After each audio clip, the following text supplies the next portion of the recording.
Tata. Hello guys, good morning. কেমন আছো সবাই? আশা করি সবাই ভালো আছো। তো আজকে সৌরভ কাজে বেরিয়ে গেল।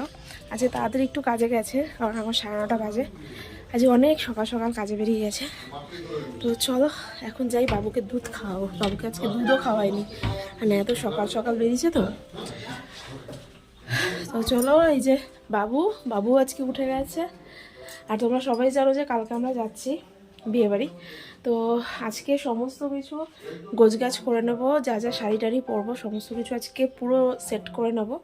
তো চলো আপাতত মাহিকে খাইয়ে নিই, আর সারাদিন কী কী করছি সবই তোমাদের সাথে শেয়ার করব। তো সঙ্গে থাকো। দেখো ফ্রেন্ডস, আমি কিন্তু একদম স্নান টান করে চলে এসেছি, আর আমার পুজোও দেওয়া কমপ্লিট হয়ে গেছে। আর আজকে একদম তাড়াতাড়ি অনেক কাজ করে নিয়েছি, তাই তোমাদের সাথে আর সেরকমভাবে শেয়ার করতে পারলাম না। কিন্তু দেখো সব কাজ হয়ে গেছে, কিন্তু দেখো বিছানা এখনও তোলা হয়নি। মানে আমার বিছানা যে সবার লাস্টে কেন ওঠে এটাই আমি বুঝে পাই না। তো যাই হোক, এখন যাব রান্নাটা করতে। তো আজকে সেরকম কিছুই না, জাস্ট ডিমের ঝোল করব, কারণ যেহেতু কালকে যাব আজকে একদম পাতলা করে ডিমের ঝোলই করব, আর কিছুই করব না। তো চলো আপাতত চুলটা আছড়ে নিয়ে তারপর যাব। দেখো যেহেতু আমি শ্যাম্পু করেছি তাই মাথার মধ্যে একটা ওড়না পেঁচিয়ে নিয়েছি, কেননা পুরো তেলগুলো তাহলে লাগবে, কালকেই যাব। তো চলো, আর এই যে মাহিরও আজকে কিন্তু হয়ে গেছে স্নান। তো আমরা দুজনে স্নান টান সমস্ত কিছু করে নিয়েছি। আর এখন চলো যাই রান্নার দিকে। তো চলো। তো দেখো আমি কিন্তু ডিমের ঝোলের জন্য সমস্ত কিছু প্রিপারেশন করে নিয়েছি। এবার চলো ডিমের ঝোলটা বসিয়ে দিই, আর তোমাদের কিছু মামার বাড়ির সাথে গল্পও করি। তো মামার বাড়িতে কিন্তু আমি একদম 6 বছর পর যাচ্ছি। আমার এক মামার মেয়ের বিয়ে হয়ে যাওয়ার পরে দীর্ঘ 6 বছর পরে এই মামার ছেলের বিয়েতে কিন্তু আমি আবার যাচ্ছি। তো অনেক আনন্দ হয় আমার এই মামার বাড়িতে। তো সবারই আনন্দ হয়, যার যার মামার বাড়িতে যেতে পারলে তো ওখানে সবার সাথে দেখা সাক্ষাৎ হয়, সমস্ত কিছু হয়, তাই জন্য আনন্দটাও কিন্তু দ্বিগুণ বেড়ে যায়। তো যেহেতু দীর্ঘ 6 বছর বাদে যাচ্ছি, তাই জন্য আনন্দটা মনে হচ্ছে অনেকটা বেশি হয়ে যাচ্ছে। তো চলো আপাতত আমি সমস্ত কিছু কষিয়েই নিয়েছি ডিমের ঝোল টোলের জন্য। দেখো পেঁয়াজ টিয়াজ একদম কষে গেছে। তো চলো এবার জল দিয়ে ফুটিয়ে নিই। আর ফাইনালি কিন্তু আমার এই ডিমের ঝোলটা হয়ে গেছে। তো চলো এখন মাহিকে একটু খাইয়ে দেব, কিন্তু তার আগে একটু ছাদে যাব, কারণ চুলগুলো একদম পুরো ভিজে গেছে। তো চলো যাওয়া যাক। দেখো রান্নাবান্না হয়ে গেছে, আর একটু চলে এসেছি ছাদে, কারণ চুলটাকে একটু শোকাচ্ছি। আর চলো এখন চলে যাব, মাহিকে খেতে দিতে হবে। আর তোমাদের তো দেখলাম আজকে একদম সিম্পল খাবার করেছি। তো চলো এখন যাই, এখন নিচে যাব আর মাহিকে খাওয়াবো। চলো। তো হ্যালো, তো আমি আবার চলে এসেছি, কেননা আমি একটুখানি এডিটিংয়ের কাজ করছিলাম। আমার কয়েকটা মানে ভিডিও জমে গেছিলো, তাই একটু এডিটিংয়ের কাজ বাকি ছিল, তো সেটাই করছিলাম। আর এদিকে মাহি এখনও দেখো ঘুমাচ্ছে। আর আমি চলো তোমাদেরকে দেখাই যে বিয়েতে আমি কি শাড়ি পরছি। আর বিয়ের জন্য আমি শাড়িও বার করেছি। তো কালকে আমরা যাব মামার বাড়িতে। তো এখান থেকে পরে একটা শাড়ি যাব, কারণ কালকে সকালবেলা বেরোচ্ছি। আর পরে একটা শাড়ি যাব, আর ওখানে গিয়ে আবার একটা শাড়ি পরবো। তো চলো কি কি শাড়ি, বাট যেটা ওখানে গিয়ে পরবো সেটা আপাতত দেখাতে পারছি না, কারণ আমি ওটা আয়রন করতে দিয়েছি। একটু পরে আনবো আয়রন থেকে, তারপরে আমি তোমাদেরকে দেখাবো যে কি কি মানে কোন শাড়িটা আমি পরে যাচ্ছি এখান থেকে। তো চলো দেখাই তোমাদেরকে। তো দেখো আমি এই শাড়িটা পরছি, এই যে জামদানিটা। তো এই যে জামদানিটা তোমরা দেখতে পাচ্ছ, এটা দুটো কালার আছে, এই ভেতরটা না ইয়েলো কালার আছে, আর এই যে এই জামদানিটা, এটা আমি জাস্ট পরে যাব।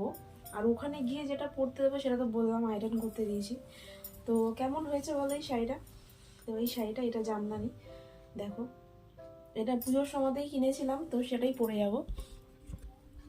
তো কেমন লাগছে বলো? এই জামদানিটাই কালকে পরে যাব, তো সেটাই তোমাদের সাথে শেয়ার করলাম যে এই জামদানিটা পরে যাচ্ছি কালকে। আর আর বাদ বাকি তো যা মেকআপ করব বা যেটা সেজে যাব তোমাদের সামনেই করব। তো চলো আপাতত আমি আগে শাড়িটা ভালো করে রেখে দিই, কারণ নালে লাট হয়ে যাবে। তো চলো একটু শাড়িটা ভালো করে রেখে দিই, তারপরে একটু পরেই আমি যাচ্ছি যে কোন শাড়িটা আমি বিয়েতে মানে বউ ভাতে আসলেই পরবো। তো চলো এই শাড়িটা আগে একটুখানি ভাঁজ করে রাখি। তো এই যে মাহিকে আমি এখন দেখাও নেল পালিশ দেখাও, এই যে নেল পালিশ পরিয়ে দিয়েছি। তো এটাই পরবে না, এটা কি ভাত খায় না? হ্যাঁ, এটা ভাত খায়, এটা পরে না। তো এই দেখো কালকে ভাইয়ের বিয়েতে যাব, তো মাহি নেল পালিশ পরবে বলছিল, আর এই দেখো ওর পায়েও পরিয়ে দিয়েছি। কি ভালো হয়েছে? হ্যাঁ, একদম সুন্দর করে রেখে দাও, ঠিক আছে? হ্যাঁ হ্যাঁ, যাতে না ঘেটে যায়। ফু দাও, ফু দাও। এইটুকুনি বাচ্চা মেয়ে নেল পালিশ পরবে? ভালো হয়েছে পড়ানোটা? ভালো হয়েছে? ভালো হয়েছে বাবা? আচ্ছা, কালকে কার বিয়েতে যাবে তুমি? মামার বিয়েতে? ওই যে বাবালি। তো দেখো তোমাদেরকে বলেছিলাম যে আমি কিন্তু যাব শাড়িটা আনতে। শাড়িটা আমি আয়রন করতে দিয়েছিলাম, তো সেটার জন্যই আমি এখন বেরিয়েছি। তো চলো এখন যাওয়া যাক। প্রচণ্ড অন্ধকার, আর মানে দেখতেই পাচ্ছ, কিন্তু আজকে খুব একটা ঠান্ডা লাগছে না, আর এখানটা প্রচণ্ড অন্ধকার। তো চলো আগে নিয়ে নিই শাড়িটা, এখন বাড়ির রাস্তা দিয়ে যাচ্ছি। তো চলো, দেখো আমি কিন্তু একদম চলে এসেছি, আর এই দেখো আমি আমার এই মানে শাড়িটা নিয়ে চলেই এসেছি। তো একটু মানে দেখিয়ে দিই তোমাদের শাড়িটা। এই যে এটা হচ্ছে আমার শাড়ি, এটাই পরবো আমি। এর ভেতরটা অফ হোয়াইট কালারের, এটা আঁচল। তো এটাই পরবো, এটা আয়রন করিয়ে আমি আনলাম। তো দেখো শাড়িটা তো দেখালাম তোমাদেরকে যে কি শাড়ি পরে যাব, সেটা তো তোমরা দেখলে। সাথে কিন্তু আমি আরেকটা জিনিস কিনেছি, তো সেটাও তোমাদের দেখিয়ে দিই।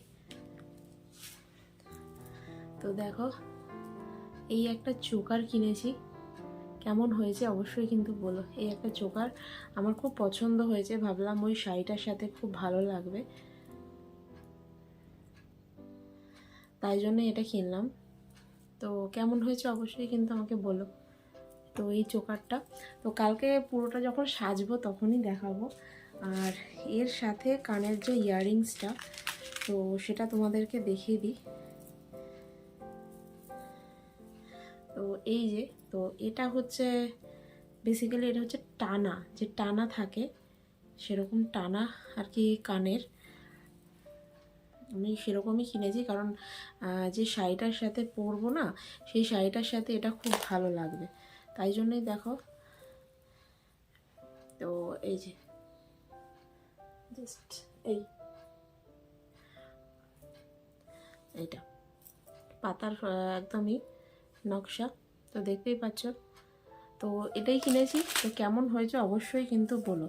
তো শাড়িটা দেখালাম, গয়নাটা দেখাবো না তা তো হয় না, তাই তোমাদের কাছে সবই শেয়ার করলাম। আর কালকে ইচ্ছা আছে একটু আটপেরে করে শাড়ি পরার, দেখি কতদূর কি করতে পারি, কারণ বিয়ে বাড়ি গল্প করতে করতে কখন কি টাইম হবে বুঝতে পারছি না। তো চলো আপাতত এই এতটাই তোমাদেরকে দেখালাম। কালকে ওখানে যখন বেরোবো, কালকে একদম বেরিয়ে যেতে হবে, তো কালকে যখন বেরোবো অবশ্যই দেখাবো যে কী কী সাজলাম আর কী কী পরে যাচ্ছি না যাচ্ছি। তো আপাতত এইটুকুনি তোমাদের সাথে আজকে শেয়ার করলাম। আর ভিডিওটা কেমন লাগছে অবশ্যই কিন্তু শেয়ার মানে বলো। আর যদি ভালো লেগে থাকে একটা তো লাইক একটু করে দিও, আর এই বোনটার পাশে একটু অবশ্যই থেকো, কারণ তোমাদের জন্যই এত কষ্ট করে ভিডিওটা বানাই। আর আগের ভিডিওতেও বলেছি, এই ভিডিওতেও বলছি যে বাচ্চা ছোট, রেগুলার হয়তো আমি ভিডিও দিতে পারছি না, বাট প্রচণ্ড চেষ্টা করছি। তো চলো আজকের মতো ভিডিওটা এখানেই শেষ করছি। পরের আরেকটা ভিডিওতে খুব শিগগিরই ফিরে আসব। ভাইয়ের বিয়েটার ভিডিও একটু লেট আসছে। তো চলো আজকের মতো টাটা বাই, সবাই ভালো থেকো, গুড নাইট।